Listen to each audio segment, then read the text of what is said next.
بجے 1:30 بجے کشن گنج بہار ہندوستان میں ہو رہا ہے تو بیس کیا ہے؟ تو پتہ چلے گا کہ ان کی اصل اچھی ہوتی ہے، ان کی نسل اچھی ہوتی ہے. وہ کون ماں تھی، کون باپ تھا، کون بہن تھی؟ غوث پاک تھی. سمجھے؟ باپ پہ جاؤ، ماں پہ جاؤ تو پتہ چلے گا. باپ اتنے پرہیزگار تھے غوث پاک کے باتیں ختم کہ ایک ندی سے بہتا ہوا سیب کھا لیا تھا. کیا؟ سب کی آواز نہیں آئی؟ شاید کی بات ہے. ایک ندی سے بہتا ہوا سیب کھا لیا تھا. اور ہم لوگ کیا کرتے ہیں نا، وہ مونگ پھلی والے کے پاس گئے، کتنے کی ہے؟ ابھی وہ چہرہ دیکھ رہا ہے کہ بھائی صاحب نے کیا کہا. ہم مونگ پھلی دو پھوڑ کر کے کھا لیے. بولے چھوڑو یار کچی ہے، دانے بہت چھوٹے سے. وعدہ کرو انشاءاللہ آپ ایسا نہیں کریں گے. انشاءاللہ بولو انشاءاللہ. غوث پاک کا عاشق ایسا نہیں کریں گے انشاءاللہ. اچھا وہ تو چھوڑو، ادھر ہمارے خاندان کی بات کیا. وہ کرایہ مگر منگوا دیا جلسے میں اور پتہ چلا کہ جلسہ نہیں ہوا. وہ کمیٹی نے فون کیا حضرت وہ کرایہ پہ دیجیے تو ناراض ہو گیا.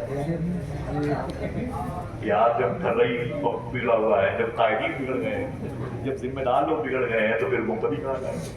سمجھ رہے آپ؟ سنیں آپ، یہ بڑی پیاری بات. حضور غوث پاک کے ابو نے کیا کیا تھا؟ بہتا ہوا سیب کھایا، بہتا ہوا سیب کھایا ہے نا. ایک ندی سے، میں نے اس ندی میں وضو کیا ہے الحمدللہ. جو جیلان میں بہت دور ہے بھائی، بہت دور ہے، بہت 20 گھنٹے بسوں پہ بیٹھنا پڑتا ہے. کئی گھنٹے پہ گیا ہوں. غوث پاک کی امی کی بداشت سبحان اللہ یاد آتی ہے تو بھی تصور میں اٹھا کے ان کے قدموں پہ رکھ دیتا ہوں.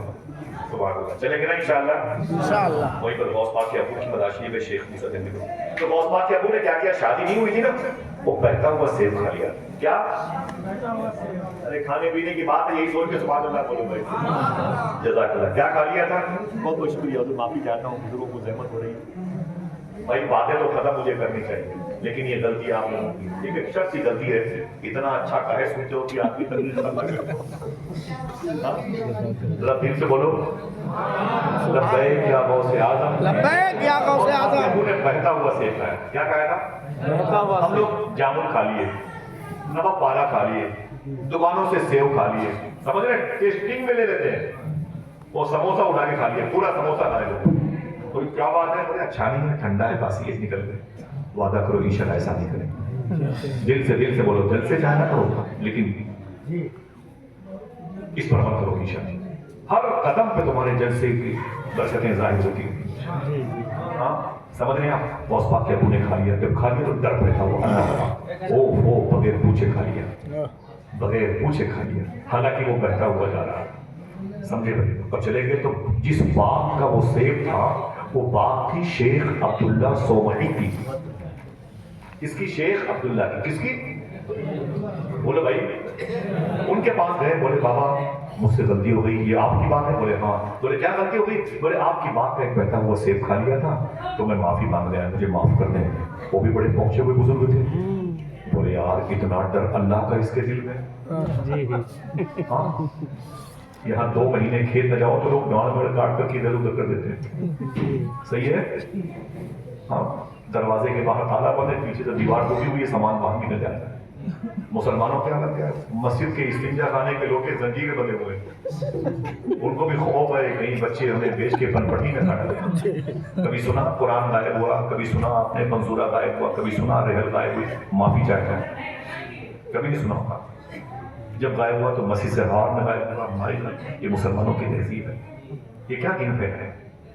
اگر ہندوستان کی حکومتیں ہمارے لیے بہتر نہیں ہے تو ہم بھی تو اپنے ملک کے لیے، اپنے مذہب کے لیے بہتر نہیں. سمجھ رہے؟ بولے وہاں چلو اس ڈھابے میں پنیر بہت اچھی ملتی ہے، اس ڈھابے میں چکن بہت اچھا ملتا ہے. بابا فرید نے شکر سے کسی نے کہا تھا حضور آپ کی تقریر بہت سنتا ہوں لیکن باتیں اثر نہیں کرتی، کیا کروں؟ کہا تیرے محلے میں کوئی مسجد ہے؟ کہا ہے. کہا اس میں جھاڑو لگایا کر. کہا اس سے کیا ہوگا؟ کہا تو خدا کے گھر کو صاف کرے گا، خدا تیرے دل کو صاف کرے گا. بچوں کو لے کے پکنک پہ چلا گیا. تیرے محلے کی مسجد کے اندر قرآن کے پاروں پر چھپکلی نے پیٹ کر رکھا. استنجا خانے کے لوٹے گندے ہو گئے ہمارے یہاں. پورے مسلم معاشرے کی بات کرتا ہوں، کیا یوپی، کیا بہار، کیا جھارکھنڈ.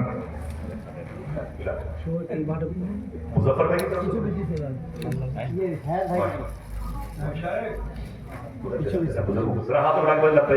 وعدہ کرو کبھی کبھی اپنے بچوں کو لے کے آیا جائے کرو مسجد.